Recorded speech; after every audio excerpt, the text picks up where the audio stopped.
Get Warrior Tough. Mental Training 101 with Andrew Whitman and Dutch Coleman. And now back to Andrew and Dutch.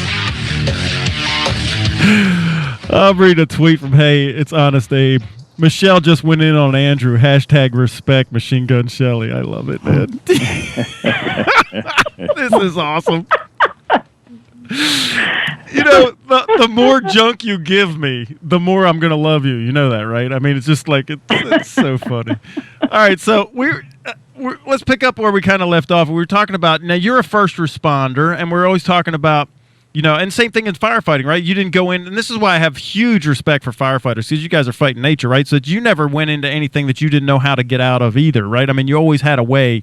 You're training, so you didn't walk into something that you couldn't get out of. Is that right, or? No, absolutely. So, you know, when people make those comments, like, oh, I could never run in a burning building. Well, yeah, you couldn't if you're not trained.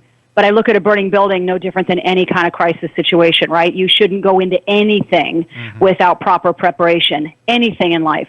And so it's risk assessment, and you got to step back and say, what are we up against? You know, and in shows, when you know, any show that's depicted on television, the one that always makes me laugh is when there's a scene of any first responder, like, running like a madman into some situation. That doesn't happen. Right? Those 5 seconds that you may be saved running like a crazy person into something probably cost someone their life or some kind of critical issue. So everything is calculated. When we respond to calls, we're on our headset the whole time talking. Right. Okay, who's going to handle what? What do you think? Let's talk through this. And by the time you get there, everything you've already mapped out in your mind how that's going to go down. And if you haven't visualized the outcome before you even step foot on minute one, then you've already failed. So absolutely. And so all of what we're talking about here, no matter what, you know, risk assessment, or no matter whether it's fire department or cop or Marines or Air Force, all of it truly does translate over to life, of saying, what do you need to prepare for so that you can walk in ready with the expected outcome before you even step foot out of your car. Always. And you know, I always break it down very simply. I deal with a lot of young people, and I always use the example when you're taking a test. If you have a test, as you walk into that test, your whole level of confidence is based on the preparation. It's the ones where you know you hadn't done what you're supposed to do. You know you hadn't studied properly. You know you don't know the material. Those are the tests that you're scared to death of. Oh my God, I'm going to fail. You know, I'm going to bomb this test, and it all falls back on your preparation. How much did you prepare? But the test where you know you are extremely prepared, you know the material inside out, you walk in there without a worry in the world, you know you're about to dominate, and it goes back to preparation. So that's everything. So when people look at confidence, when you're doing into anything, whether it's a game plan in sports, whether it's Michelle just said about being in a situation where you've battled fires and you've been in these situations before, and you've prepared for them in your training, the intense training that I'm sure you guys go through, that is going to determine your mindset, your mind state, the health of your mind, your response. All of those things are predetermined by your preparation. It's just so good. Absolutely. Yeah, absolutely. And you should be able to say with confidence in any situation in your mind, I've got this. How do you do that? I mean, what's your process now? Because we're always talking about process and to get where tough. And, you know, we have a very specific process for what we do to get to where we're going. I'm always interested, and I always ask these people, what's your process for getting there? Yeah, you know, it's a little odd, and it certainly is probably a bit unexpected compared to how I'm talking right now, which is, you know, probably coming across as very confident and very aggressive. And that being said, when I left, I researched a lot of things and studied a lot of things, to include yoga and meditation are a big, big part of where I think now I'm far better when it comes to a training response than I even was back then. And I will tell you, I equate it to the amount of time I spend with no external input. Like no external input, which is why, you know, my website, the name of it is Inner North Star. I know, and I love that. At some point, you got to come. Thank you. It's very kind of you, and you said that on my show, which I appreciate immensely. But I do. I which, love by the way, North. came to me during meditation. Yeah. Is what goes on, right? That is within our own inner self, our own inner voice, our own inner strength, and everything we need is always available. Now, whether or not we can tap into it is a different thing, but it's always available. And so it's really quieting the mind and stopping the external chatter from going on And that's its own training. And when you can, there's a lot of movies, Kevin Costner's done them on baseball, about going into the zone, right? Like a pitcher on a mound, and it's, ninth inning of the World Series, and shoom, the whole place goes to dead silent. It's that. It's getting your mind to the point that like in slow motion, I've read really top-level athletes in the moment that have everything moves in slow motion to like a fraction of a second. Everything you're doing and everything you're saying is with such complete clarity. And from my perspective, that really is getting to the point that you can shut the external world out and you tune in completely, and every single thing about what you're doing without any noise, without any chaos, without any rush, without anything, and it just happens. But for me, that mental preparation, that at this level, I wasn't there even when I was a firefighter, but for where I'm at now, my A game, I would say, is at my peak because of that. Okay, truly being able to tune all of that out and dial within and say, I know what I need to do, right? Like the skill set, the doing the homework, but the really knowing I've got this is I'm in control of my mind, and I know I've done my work, and I can shut everything else that's nonsense and noise out. So when you're doing this process, that you're just practicing. To put it in our listeners' language, of being CEO of you, you're taking control of your mind, your body, and your emotions. You're putting them together, and then you're under complete control. And you're trained during this time. And I do yoga and mindfulness and meditation a lot too. I meditate. It's a huge. I need my solitude, and I've written about that, Fortress of Solitude. So that's what you're doing, though, right? You're training so that you'll be under complete control and getting your body to line and your mind and your emotions all to line up. Is that what you're doing there? Absolutely. Yeah. And let me tell you this about that. So, and feel free to take this on as though you thought this whole thing up yourself, because well, I'm going to. Well, I'm going to totally steal it. Get ready. Like it was get me. Get a pen and paper down, and then you're going to want to drop this on your website, like I said, and just claim this to be your own, because that's how the Marines roll. So I've had a lot of feedback about the statement that you made about being the CEO of your body, mind, soul, right? So since I got comments back about that, yeah. I actually spent some serious time thinking about this. So are you ready for this? You ready for this mic drop? Yeah. Okay, so imagine your body like in the C-suite, right? So your body, you would be like the COO, the Chief Operating Officer, because the body is responsible for all the operations, right? That your body's got to function and operate the right way.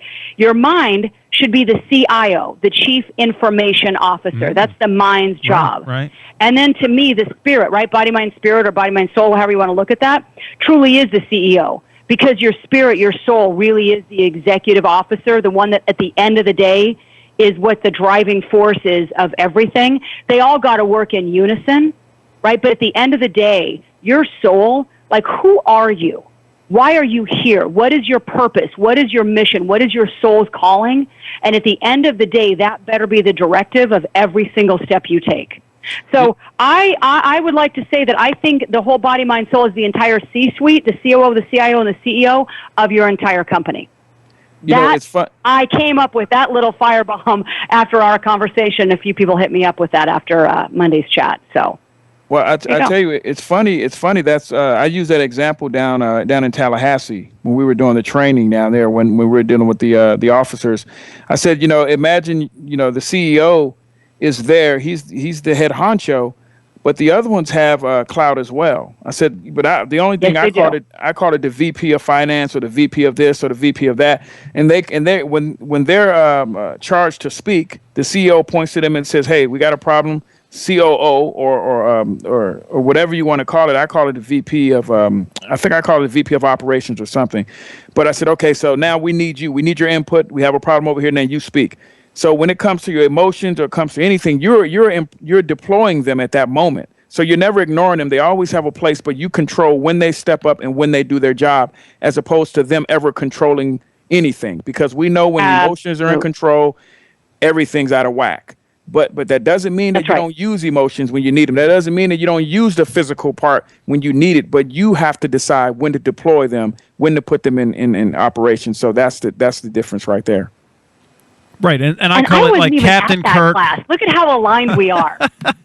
See how I do it? It's like Captain Kirk, and then there's Spock, and then there's Scotty, who's the chief engineer, and then you got Bones, right? And they all pipe up, but Captain Kirk gets to make the final decision. I'm too young for all those Well, references. why do I feel like you, my dear, are going to start bringing some Donnie and Marie reference into this? Because that's always your fallback. I already used that one Donnie tonight. and Marie? I used that one tonight. They were the Wonder Twins on the Justice League. That was like 5 minutes before you, Dutch. Can you do something can you guys get some like references for the 20-something-year-olds here? I don't know I don't know any so references. sad. This is taking a sad turn right now. Well, you're the one that put us in that sand trap talking about Donnie Marie. I already used it and left it. That was like 30 minutes ago, man. You're so yesterday. The Air Force always behind. I got something to say to Michelle's earlier point. You know, she is so right. Another thing I did with athletes, whenever I played sports and I was also in entertainment, I never heard the crowd.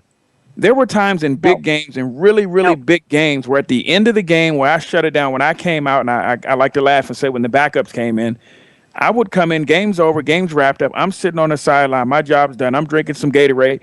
And then I notice how loud it is in there. And I'm like, man, it is loud in here. Like for the entire time I'm on the floor, I'm on the field, I never noticed. It's like dead silence to me. All I hear is my teammates. All I hear is the snap count. I don't hear anything else.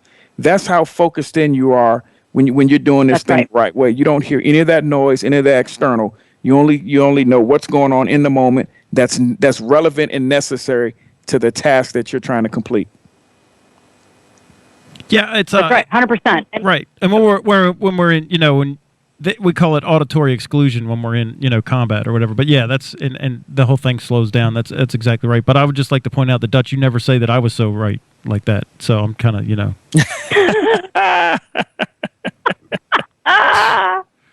I'm going to miss when this conversation's over. We're going to have to keep it going. That's all there is to it. What? You're not coming on the show ever again, Michelle. That's it.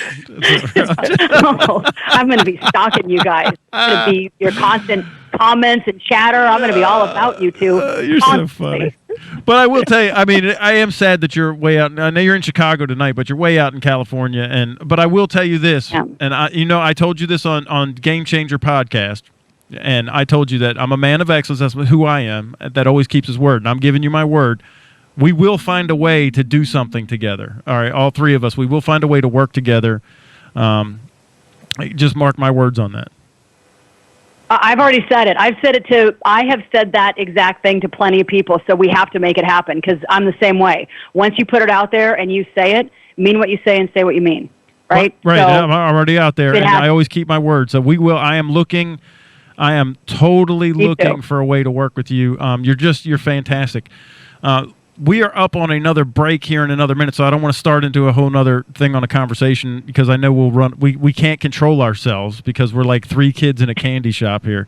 So you're going to hang on for the second two segments. And when we get back, you still haven't answered my thing about the bio. I want you to talk to us about, and I'll give you a chance to think about this, is how you bring all this to being a mom, right? And because moms out there, they struggle with the juggle. I'll say it like that. And I think I would love to get your take on it because you've been in those high-stress situations. And I think it would be very helpful for all of our listeners to hear your perspective on that. Now, you guys, you're listening to the Get Warrior Tough radio show with Andrew Whitman, Dutch Coleman, and our special guest, Michelle Dutro of Inner North Star and the Game Changer podcast. And we'll be right back.